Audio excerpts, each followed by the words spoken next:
Bonjour et bienvenue sur ma chaîne Le Français Facilement.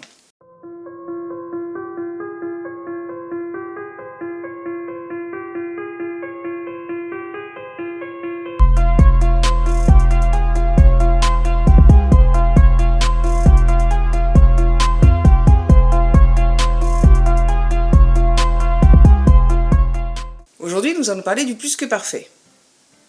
Oui, bon, je sais, j'aurais dû mettre une photo de mon amoureux, tout ça. Enfin bon, personne n'est parfait. Enfin vrai. Alors, le plus que parfait, nous l'utilisons pour parler d'une action dans le passé, mais qui s'est déroulée avant une autre action passée. Peu importe combien de temps il y a eu entre les deux. Exemple, le vaisseau qu'il avait construit impressionnait beaucoup les nouveaux. Dans les propositions conditionnelles, le plus que parfait exprime la condition qui a été mise à l'action qui ne s'est pas produite. Exemple, cet accident ne lui serait pas arrivé s'il avait été plus prudent. Il exprimera aussi le regret d'une action passée. Exemple, ah, si vous aviez travaillé. Dans une phrase avec le mot si, le plus que parfait sera forcément utilisé avec le conditionnel passé. Exemple, si j'avais fait attention, je ne serais pas tombé de l'arbre.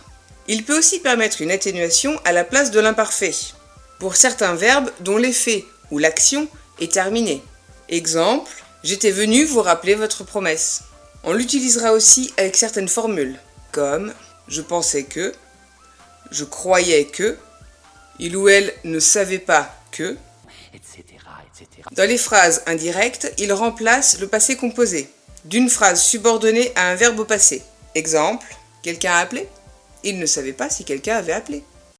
Alors, la formation du plus que parfait. Donc c'est simple, il nous faut l'auxiliaire être ou avoir, peu importe, conjugué à l'imparfait, auquel on va rajouter le participe passé du verbe.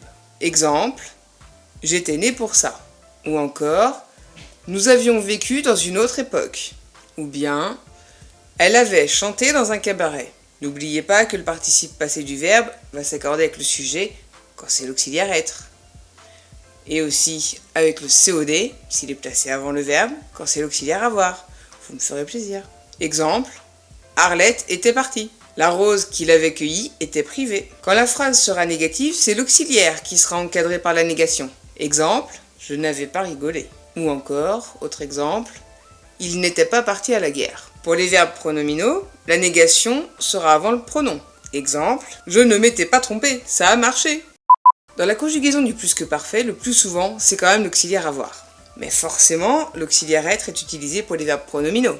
Logique. Mais aussi pour les verbes suivants. Naître, mourir, aller, venir, monter, descendre, arriver, partir, entrer, sortir, apparaître, rester, retourner, tomber, et bien sûr tous leurs dérivés. Donc, la conjugaison pure et simple. L'auxiliaire avoir à l'imparfait. J'avais, tu avais, il, elle, on avait, nous avions, vous aviez, il ou elle au pluriel avait. Plus le participe passé du verbe. Chanter, fini, vendu, Etc.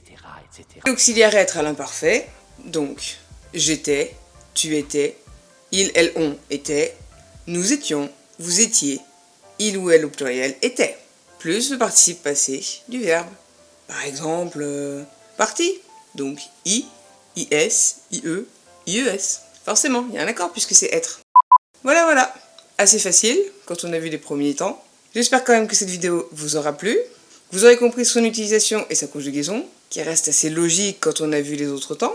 Alors n'hésitez pas, un petit pouce en l'air, un petit commentaire, abonnez-vous si ce n'est pas déjà fait, et partagez.